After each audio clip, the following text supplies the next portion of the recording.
एक फकीर अपने घर से निकला था। किसी मित्र के पास मिलने जा रहा था। निकला ही कि घोड़े पर चढ़ा हुआ एक बचपन का दोस्त घर के सामने आकर खड़ा हो गया। उसने कहा कि दोस्त, तुम घर पर रुको।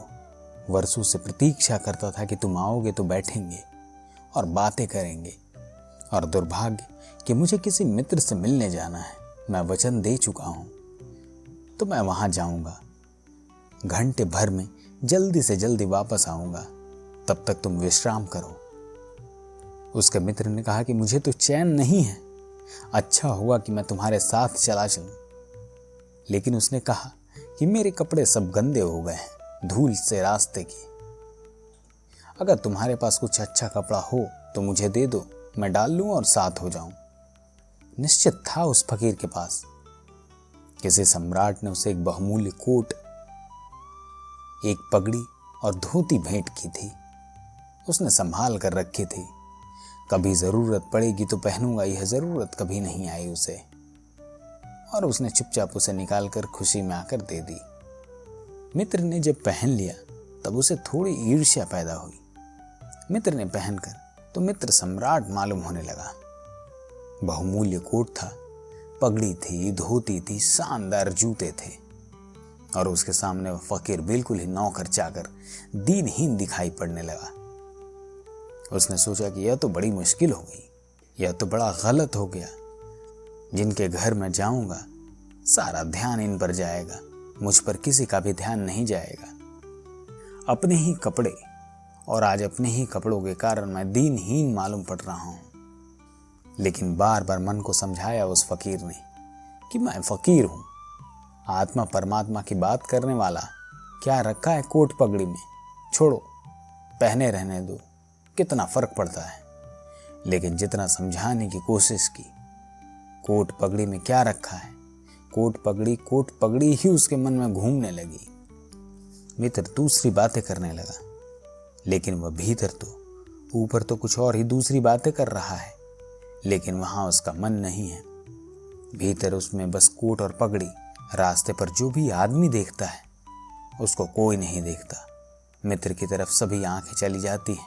वह बड़ी मुश्किल में पड़ गया कि आज तो भूल कर दी, अपने हाथों से भूल कर ली। अब जिसके घर जाना था वहां जा पहुंचा।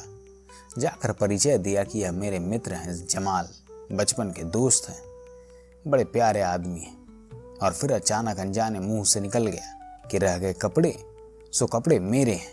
क्योंकि मित्र भी जिनके घर गए थे वे भी उनके कपड़ों को देख रहे थे, और भीतर उसके चल रहा था कोट पगड़ी टोपी, कोट पगड़ी टोपी। और उन्हीं की वजह से मैं परेशान हो रहा हूँ। निकल गया मुंह से कि रह गए कपड़े, कपड़े मेरे हैं। मित्र भी हैरान हुआ, घर के लोग भी हैरान हुए कि यह क्या पागलपन की बात है। ख्याल उसको भी आया भूल जाने के बाद। तब पछताया कि यह तो भूल हो गई। पछताया और दबाया अपने मन को। बाहर निकलकर क्षमा मांगने लगा अपने दोस्त से और बोला कि बड़ी गलती हो गई, क्षमा कर दो। उस मित्र ने कहा कि मैं तो हैरान हूं कि तुमसे यह कैसे निकल गया। उसने कहा कि कुछ नहीं, सिर्फ जबान की चूक हो गई। हालांकि जबान की चूक कभी नहीं होती है, भीतर कुछ चलता होता है तो कभी कभी बेमौके जबान से निकल जाता है। अब दूसरे मित्र के घर गए। अब वह यह तय करता रहा पूरे रास्ते कि अब चाहे कुछ भी हो जाए, यह नहीं कहना है कि यह कपड़े मेरे हैं। पक्का कर लेना है अपने मन को। घर के द्वार पर उसने जाकर बिल्कुल दृढ़ संकल्प कर लिया कि यह बात नहीं उठानी है कि कपड़े मेरे हैं। लेकिन उस पागल को पता नहीं था कि जितना वह दृढ़ संकल्प कर रहा है इस बात का, वह दृढ़ संकल्प बता रहा है इस बात का कि उतने ही जोर से उसके भीतर यह भावना घर कर रही है कि यह कपड़े मेरे हैं। आखिर दृढ़ संकल्प किया ही क्यों जाता है। एक आदमी कहता है कि मैं कसम खाता हूं कि आज से कम खाना खाऊंगा। उसका मतलब यह है कि कसम खानी पड़ रही है, ज्यादा खाने का मन है उसका। और तब अनिवार्य रूपेण द्वंद्व पैदा होता है जिससे हम लड़ना चाहते हैं, और वही हमारी कमजोरी है। और तब द्वंद्व पैदा हो जाना स्वाभाविक है। अब वह दूसरे मित्र के घर गया। दरवाजे से लड़ता हुआ संभल कर बोला, मेरे मित्र। लेकिन जब वह बोल रहा था तब उसको कोई नहीं देख रहा था। उसके मित्र को ही उसके घर के लोग देख रहे थे। तब फिर ख्याल आया कि मेरी कोट, मेरी पगड़ी। उसने कहा कि दृढ़ता से कसम खाई है, इस बात को नहीं उठानी है। मेरा क्या है कपड़ा लत्ता, कपड़े लत्ते किसी के नहीं होते। यह तो सब संसार है, यह तो सब माया है, लेकिन यह सब समझा रहा है। लेकिन असलियत तो बाहर से भीतर, भीतर से बाहर हो रही है। समझाया कि मेरे मित्र हैं, बचपन के दोस्त हैं, बहुत प्यारे आदमी हैं। रह गए कपड़े, कपड़े उन्हीं के हैं, मेरे नहीं हैं।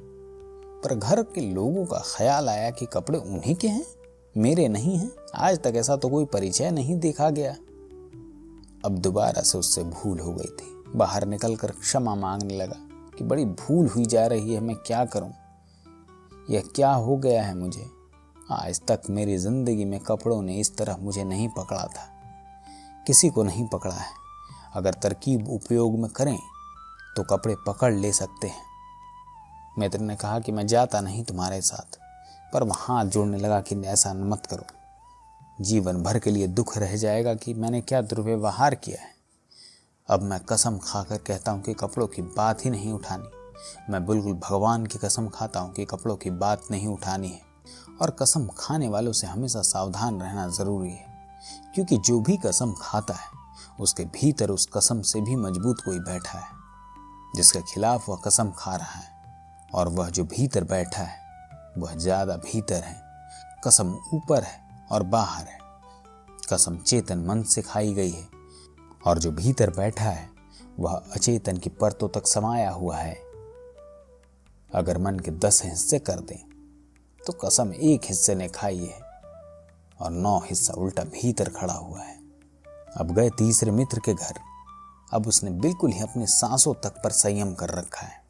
संयमी आदमी बड़े खतरनाक होते हैं, क्योंकि उनके भीतर ज्वालामुखी उबल रहा है और ऊपर से वे संयम साधे हुए हैं। और इस बात का स्मरण रखना कि जिस चीज को साधना पड़ता है, साधने में इतना श्रम लग जाता है कि साधना पूरे वक्त हो नहीं सकती। फिर शिथिल होना पड़ेगा, विश्राम करना पड़ेगा। अगर मैं जोर से मुट्ठी बांध लूं तो कितनी देर तक बांधे रख सकता हूं? 24 घंटे। जितनी जोर से बांधूंगा उतनी ही जल्दी थक जाऊंगा और मुट्ठी खुल जाएगी। जिस चीज में भी श्रम करना पड़ता है, जिस चीज में भी ज्यादा श्रम करना पड़ता है, उतनी जल्दी थकान आ जाती है, शक्ति खत्म हो जाती है और उल्टा होना शुरू हो जाता है।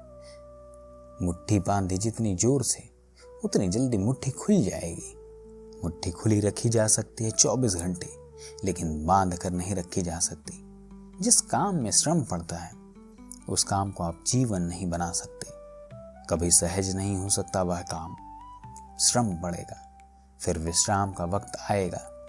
इसलिए जितना सधा हुआ संत हो उतना ही खतरनाक आदमी होता है, क्योंकि उसका विश्राम का वक्त आएगा। 24 घंटे भर में उसे शिथिल होना पड़ेगा। उसी बीच दुनिया भर के पाप उसके भीतर खड़े हो जाएंगे, नरक सामने आ जाएगा। तो उसने बिल्कुल ही अपनी सांस रोक लिया और कहा कि अब मैं कसम खाता हूं कि इन कपड़ों की बात नहीं करूंगा। लेकिन आप सोच लें, भीतर गया, उसके माथे से पसीना टपक रहा था, इतना श्रम पड़ रहा था। मित्र डरा हुआ है, मित्र डरा हुआ है उसके पसीने को देख कर कि वह और उसकी सारी नसें खींची जा रही हैं, और उसकी सारी नसें खींची जा रही हैं। वह बोल रहा है एक एक शब्द कि मेरे मित्र हैं, बड़े पुराने मित्र हैं, बहुत अच्छे आदमी हैं।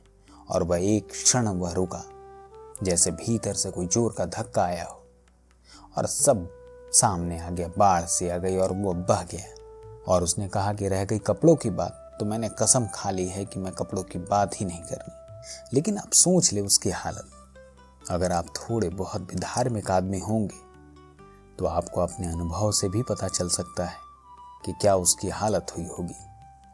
अगर आपने कसम खाई हो, व्रत लिए हो, संकल्प साधे हो, तो आपको भली भांति पता होगा कि भीतर क्या हालत हो जाती है। इसलिए जीवन को बहुत सरलता से जीने की आवश्यकता है। अगर विचार पसंद आ रहे हैं तो चैनल को सब्सक्राइब करना ना भूलें। धन्यवाद।